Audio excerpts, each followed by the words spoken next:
So this is essentially what we call Ammaji mobisodes, mobile episodes. So the name mobisodes, it's new terminology. Idea being that there is a book called Facts for Life, which has been developed globally, and Unicef took that book.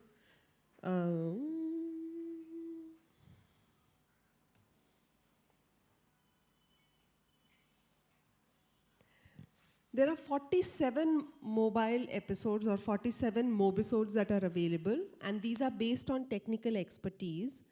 And we have used these mobile episodes in Rajasthan, Jharkhand, Bihar, UP, Andhra, Madhya Pradesh, a lot of the northern states. This is basically what we've done. These were videos that were developed based on these themes. You've seen this book called Jeevan Ke Sandesh. Has anybody seen the Facts for Life book? No, ICDS has seen. Has anybody else seen? So there is this global book which is agreed for by UNICEF, UNESCO, WHO and all. It's got 14 themes as listed here. And each of these themes has critical life-saving messages what need to be communicated to families. So with Government of India, we took the book, which is a global book, and adapted it to the India piece to say, okay, what is it that we can do with the book in India? What you see in the red in brackets are videos that we developed. Against timing births, 3 videos were developed. Against safe motherhood, 6 videos were developed, depending on the most critical information that the mother needs to have in order to save life along all of these lines. Okay. Then we realized that the videos work very, very well. They're about 15 minutes each, and the video is very good. There are 2 stop points, and the mother can ask the questions, etc. So we said, okay, let's take the videos and put them on the mobile phone. So we clipped the video. Each video is about 12 minutes. It's too long to be on a mobile phone because there is attention issue. So we clip the video to anywhere between 8 to 13 minutes, depending on the content. And the mobile phone, then you put the video on the mobile phone, and we pre-tested it. We pre-tested 27 of these videos on the mobile phone with women. Because there is an issue of the screen size. There is an issue of the volume.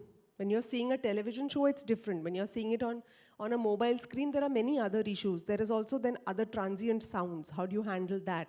So we pre-tested this to see, it's an idea, but does it work?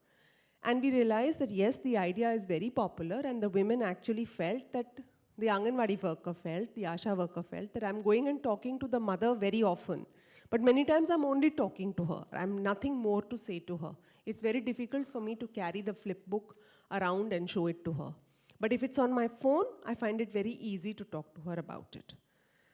So we, as I said, adapted it 8 to 13 minutes. These are basically knowledge questions, critical knowledge questions that the mother and the Anganwadi worker must know.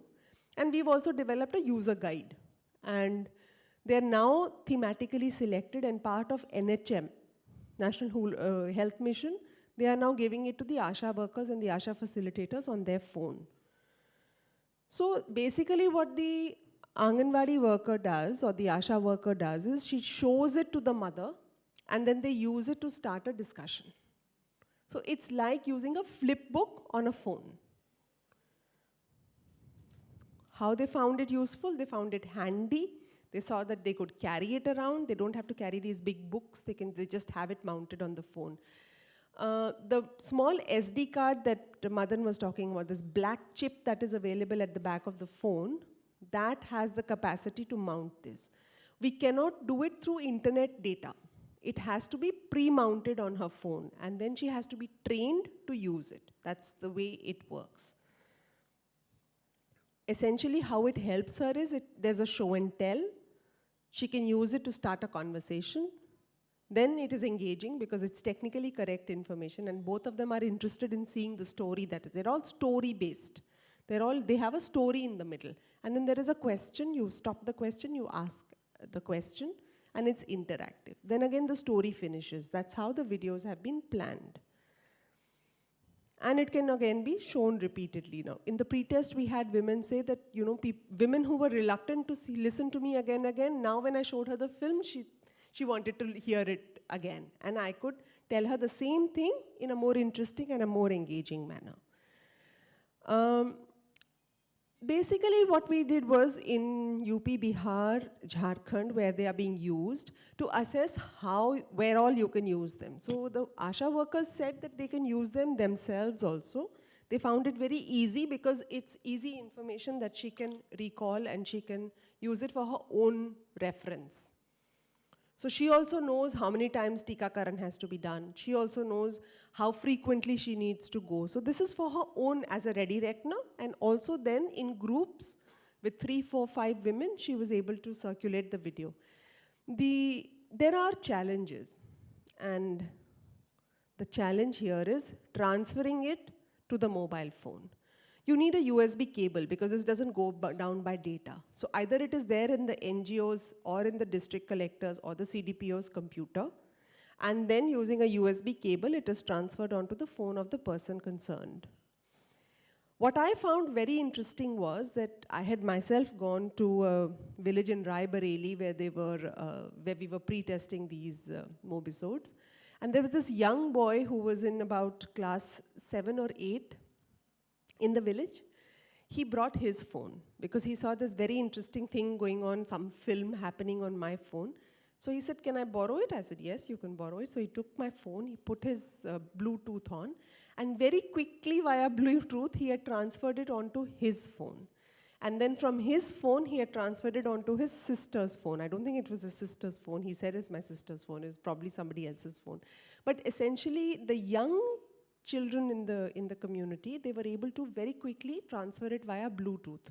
So there is this, it doesn't die. It's not something that can go away once the ASHA worker goes away from the village. It is there in the village itself. It can be on the phones of some of these young people who might want to see it again and again.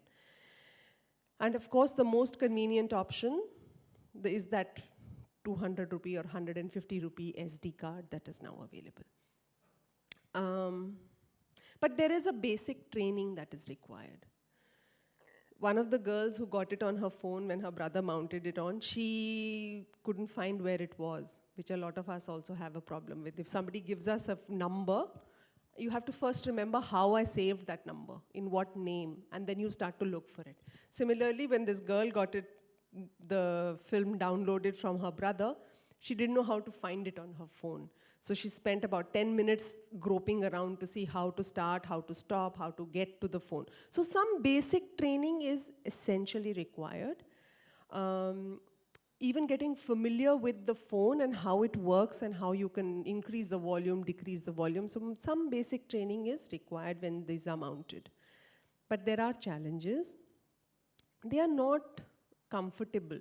Most grassroots level workers are not comfortable handling a lot of data on their phones. So some amount of hand-holding is very necessary. They also, as all of us, when we hit upon a problem, we want to have it solved that minute. See, when you're looking at the phone and there is a problem, you want it to be solved at that minute when you're with the problem. When you're alone in a village and there is no connection with the CDPO or with the supervisor, how do you solve that problem for yourself at that moment? So a lot of support staff, a lot of support is required just on the technological problems that may arise when any such thing is used. But the good thing is that everybody, given the fact that it is very easy to use, ASHA workers found it very comfortable and they were very willing to learn how to go about it. And then there is this whole thing about the kind of phones. We cannot give phones to people. We can give them the content on an SD card. We can transfer the content onto their own phone. So what is the kind of phone that is available among the people who are the users of this? Again, it takes me back to the point that right now, it may be the most basic phone, but we also have to think ahead when they will go for second-hand feature phones, as they are called. Very basic again, but they're able to play back audio content. That is the last slide. So this is just to share an example. I have the mobisodes with me on my laptop. They are in Hindi, so I did not think that we wanted to hear a 6-minute Hindi audio and video clip. But for those of you who are interested, I'd be happy to share it with you. This is going to go a bit presentation heavy, I'm afraid. But I will open up for questions, 2 or 3 questions if you have any questions on this experience, and then we'll move to the next one. Yeah, sure.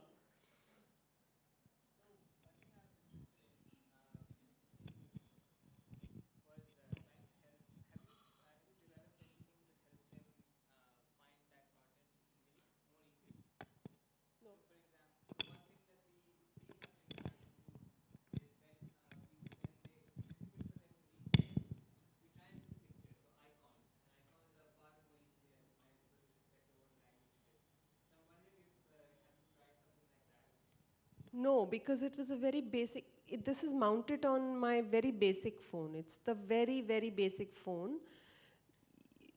They were able to figure it out. I mean, this young girl was able to figure out where it sat. We've not converted these videos into icons, no. But yes, a shortcut can be placed so that it can be easily used, and something like that can be done. But then I'm not so sure about whether it's worth it.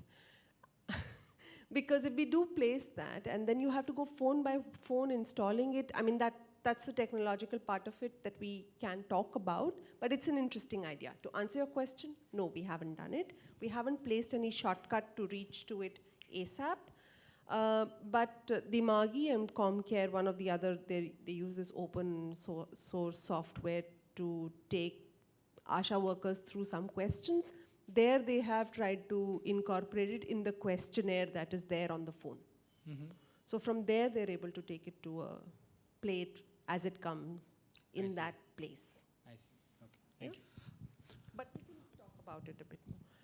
Hi, I'm Brahma from Department of Rural Development. So I just want to understand more about who gave the mobile phones to the Anganwadi workers? They were not given by anybody. So they had their own phones, that costly phones to carry the videos? No, there are no costly phones here. Okay. There are the 800 rupee phones that are enabled, just that they have to be media enabled, that's all. It's the very basic, Osama, can you show your phone? The very basic phone that you have. It's the phone that you see in this woman's hand. The phone that you see this is the phone. Oh, okay. This is the phone that plays it. Only 2 features are required. I see. It needs to be able to play, okay, so there are the basic phones which are about 500 rupees in the market, and then there are called feature phones which are 800 to 1200 rupees. The very basic Nokia phones which are called feature phones. They have just the ability to play media, and they are colored in their screen. That's it. That's all you need. With the color monitor, is it? It is a color monitor and ability to play media. It has a folder called media, which is able to play songs, it's able to play AV content, audiovisual content. It's not the smartphone at all. Okay. And therefore, there was no phone distributed anywhere. It's given to them, and most of them come with the SD card. It's a free bono that comes with the SD card. Okay. So you just need to add the content on it.